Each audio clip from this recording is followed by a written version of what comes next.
Fritz Lang naît en 1890. Après des études d'architecture, il se consacre au dessin et à la peinture.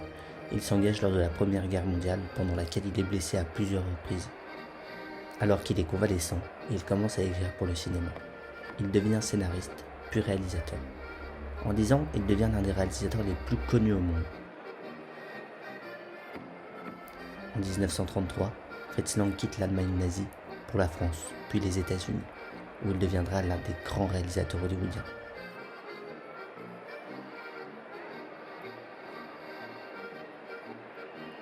Fritz Lang meurt en 1976 à 86 ans. Nous présenterons M le Maudit, premier film avec une bande-son du réalisateur. Nous proposerons ensuite d'accompagner Fritz Lang à Hollywood. Enfin, nous réfléchirons autour de certains éléments de sa biographie, entre mythe et réalité.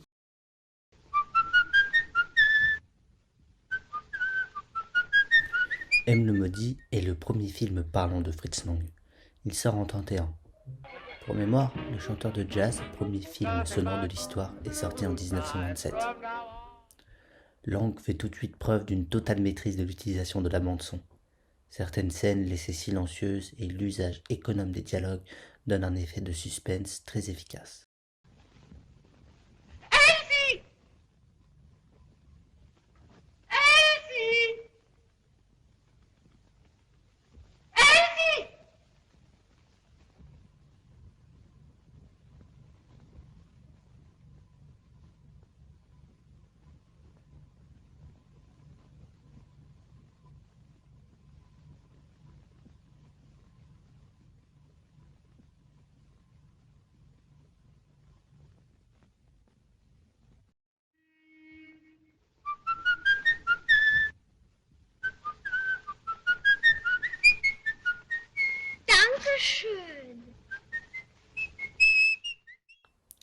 Qui deviendra mythique et conçu pour que le spectateur anticipe le crime. Spielberg utilisera le même procédé dans Les Dents de la Mer pour suggérer l'arrivée du requin. M, le personnage principal, reste quasi muet. On le découvre par une série de détails, ses mains écrivant, son sifflement, son ombre.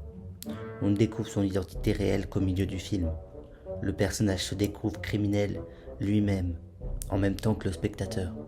Il semble jusque-là ne pas avoir eu réellement conscience de ses actes. Par comparaison, à l'utilisation souvent abusive des technologies nouvelles, images de synthèse, plans de drone dans notre cinéma contemporain, avec Alice au Pays des Merveilles, Star Wars ou Avatar, on ne peut qu'admirer le travail de ce réalisateur qui traverse la frontière entre le muet et le parlant, avec une réelle réflexion sur l'usage du son et les effets de cet usage sur le spectateur. M le Maudit, souvent considéré peut-être comme l'un des plus grands films de Fritz Lang, est inspiré de l'expressionniste, un mouvement cinématographique européen du début du XXe siècle. Il utilise les caractéristiques de ce mouvement, avec une composition géométrique des plans, un emploi symbolique d'éléments architecturaux et un éclairage contrasté. Nous allons maintenant suivre Fritz Lang jusqu'au film noir d'Hollywood.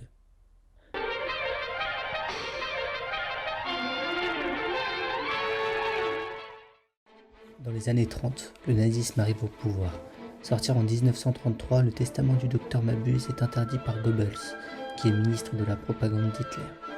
Pour raison officielle, parce qu'il prouve qu'un petit groupe d'hommes extrêmement déterminés, pour peu qu'ils le veuillent sérieusement, est parfaitement capable de sortir de ses gonds n'importe quel état en usant de la violence.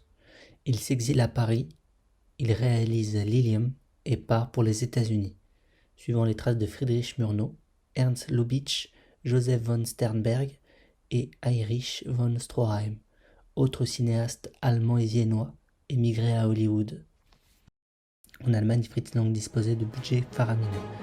Metropolis, sorti en 1926, est une œuvre colossale de science-fiction décrivant une ville industrielle de l'avenir où s'opposent des ouvriers réduits à l'esclavage et des maîtres tout-puissants. C'est le film muet le plus coûteux jamais produit en Allemagne. L'industrie hollywoodienne du cinéma ne lui offrira pas les mêmes moyens. La chasse à l'homme, sortie en 1940, est tournée en 28 jours, pour un budget à peine supérieur à celui d'une série B. Sur le tournage, il doit lui-même financer une scène jugée trop coûteuse par la production, mais à laquelle il tient. À Hollywood, il se heurte aussi aux règles imposées par les producteurs. Depuis 1930, le code Hays, nom du sénateur à l'origine de cette réglementation, régule la production des films dans le cadre d'une grande rigueur morale. Lang contourne l'idéologie du happy end et la morale. Dans la fameux portrait, les crimes ont été montrés et le personnage est présenté comme un assassin durant tout le film. De notre empathie pour le personnage naît l'effet du suspense. Le film ne nous laisse pas déplorer son adultère. On a seulement peur qu'il se fasse démasquer par la police. Il utilise sa maîtrise technique de la mise en scène pour garder le contrôle face à la hiérarchie des différents métiers de l'industrie du cinéma. Il détourne les conventions du cinéma hollywoodien. Ses scénarios sont des tissages d'intrigues qui vont et viennent de la vérité au mensonge pour mieux perdre le spectateur et déjouer la censure. Ces entrelacs entre vérité et mensonge qui font le succès de ces films vont aussi participer à la façon dont Fritz Lang va scénariser sa propre biographie.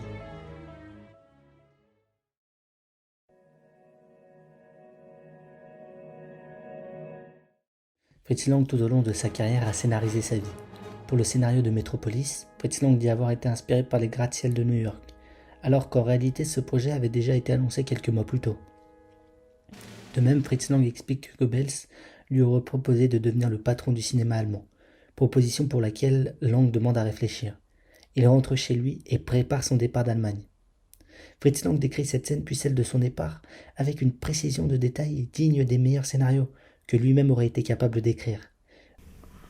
Goebbels sat behind a desk, very, very far away.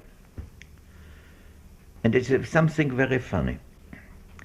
Goebbels could turn on friendliness like a faucet. He came out with stretched hands, said, Mr. Lang, I'm so very, very happy to see you here. Come sit down. Okay, I sat down. And now I expected that he would talk to me. Why I had to put in the mouth of a criminal certain slogans of the Third Reich. The Führer has seen your films. And he has said, this is the man who will give us the National Socialistic film. In this moment, to tell you the truth, I was wet all over my body. Perspiration broke out everything. I looked out of the window. You know, a big, big post. Yes. Like you have it here with lamps on. And there was a 3-side clock. Yes. And you could watch the clock. And I said, how do I get out of here? To yourself? To myself, no, naturally. Mm-hmm. I said, Herr Minister, I don't know if you know one thing. My mother was born Catholic, but her parents were Jewish. So again he turned on his charm and said, Mr. Lang, we decide who is an Aryan. I said, thank you. What should I say? What could I say? I didn't want it to end in a concentration camp. Well, we talked and talked and talked. And finally the clock came to a point where I saw it was too late to go to the bank. Then with all his charm he said, goodbye. I will call you in 1 or 2 days. Wait for me. I said, Herr Minister, I'm most grateful and most honored. Sabba, sabba, blah, blah, and walked out. I had constantly worked with France and with England. So fortunately I had a passport. And as I looked out of the window in the back room, the whole house was surrounded by Nazis in yellow uniform. I said, oh, Mr. Goebbels didn't trust you. I said, Hans, here's money. You go, which was called Bahnhof Zoo, Bahnhof am Zoo. And there I meet you at 8 o'clock. The train to Paris goes at 8 o'clock. When I left the house, they let me go. In other words, it just so happened that they were on maneuvers. By accident that on this afternoon or night time they prepared for night maneuvers or such kind of a thing. And my servant Hans was very nervous, running up and down and up and down. Said, Mr. Lang, where have you? I said, what is the excitement? He gave me my bills, and I stepped into the car, and we drove up. And I said, I will telephone you, or I will telegraph you that you come after me. During this time, there was an inspection of your luggage. But this time, it was an inspection by the yellow shirts. And then they came to the one next to me. The compartment next to you. Yeah. And in my compartment, I was lying on my bed. And I remembered that I always had said to my actors, if you wanna give a good act, try really to do what you are playing. So I started to snore.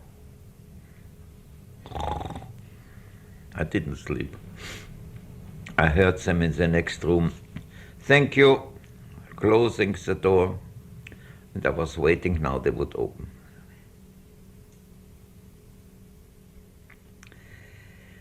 They passed by.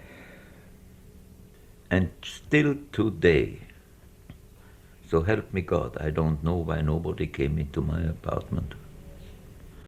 Or, la Cinémathèque de Berlin détient le passeport de Fritz Lang, dans lequel on voit qu'il fait plusieurs voyages entre cette date et son départ définitif de Berlin 3 mois plus tard.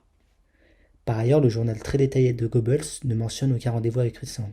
Fritz Lang s'inspire de la réalité, notamment de l'histoire de Peter Kürten, surnommé le vampire de Düsseldorf, pour le scénario de M. le Maudit. Lang mène une enquête approfondie, visite des bars, asiles, prisons, recueille des témoignages, consulte des documents policiers. Ce film, qui par ses aspects techniques et d'origine expressionniste, est aussi très réaliste. Il expose la misère de l'Allemagne après la crise de 1929. Mais la ville de M. le Maudit est anonyme. On peut y projeter n'importe quelle ville. Cette histoire peut avoir lieu partout. Lang part d'un fait divers pour en faire une histoire universelle. Le titre original, Mörder unter uns, se traduit par « Des meurtriers parmi nous ». Avec cette histoire, Lang met en évidence que chacun peut devenir un meurtrier. De même, le scénario de Fury, écrit par Norman Krasna, est inspiré d'un fait divers à la prison de San José en Californie. Son rapport à la mort. Sa première épouse se suicide après avoir découvert l'adultère de Fritz Lang. Il est suspecté de meurtre. Fritz Lang, dans beaucoup de ses films, parle d'un homme voulant tuer sa femme. Dans Le secret derrière la porte, le personnage principal est mis en accusation. On a l'impression de voir Lang lui-même sur le banc des accusés avouant le meurtre de sa femme. L'année suivante de la mort de sa femme sort Les Trois Lumières, histoire d'un couple dont le mari meurt. La mort donne alors à la femme 3 chances pour ramener son mari à la vie. La femme doit sauver quelqu'un. D'après moi, ce scénario pourrait montrer le regret de Fritz Lang face à la mort de sa femme. Toute la filmographie de Fritz Lang est jalonnée de scénarios centrés sur le meurtre. Pour Fritz Lang, chaque être humain est un potentiel criminel. Cette frontière entre la réalité d'un monde et le potentiel passage à l'acte du meurtrier est soulignée dans House by the River, film dans lequel on assiste à une discussion entre le héros et sa voisine de part et d'autre d'un muret qui sépare leur jardin. Elle représente la réalité concrète du monde symbolisée par le potager qu'elle entretient. Lui va bientôt succomber au crime soumis à ses pulsions. Les frontières sont nombreuses dans le cinéma de Fritz Lang. Il passe du cinéma muet au parlant, il quitte l'Allemagne pour Hollywood. Jusque dans le récit de sa propre vie, il oscille entre la réalité et la fiction. Cet exposé évoque les films en noir et blanc, mais Fritz Lang a réalisé de nombreux films en couleur.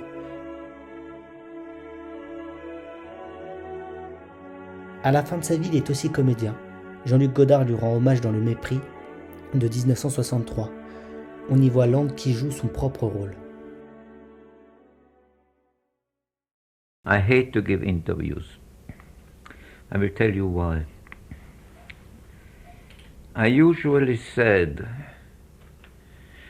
when a director, or maybe the word is better, film creator, makes a film, and the film doesn't express what he wants to say, and he needs to give an interview to explain to an audience why and what, he's a lousy director, he shouldn't make any films. His films should speak for him.